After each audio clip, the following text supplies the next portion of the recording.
అన్న మీరు నార్మల్‌గా 110 కేజీస్ నుంచి ఆల్‌మోస్ట్ 60-70 కేజీస్ దాకా వచ్చారు అని కూడా 110 కాదు 125 దాంట్లో ఉన్నాం. అంటే 125 సిక్స్ ప్యాక్‌ది నేను అప్పుడు 110 నుంచి 80కి వచ్చా.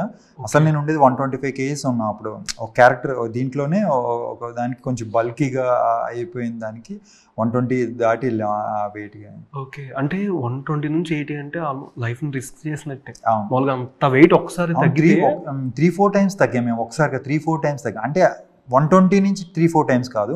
120 నుంచి మనం 90కి వచ్చిన తర్వాత 110 నుంచి మళ్ళీ ఇమీడియట్గా మనం వెయిట్ పెరగాల్సి వచ్చి తర్వాత గ్యాప్ వచ్చి నేను వెయిట్ మాకు షూట్ 1.5 ఇయర్ గ్యాప్ వచ్చింది కోవిడ్ టైంలో.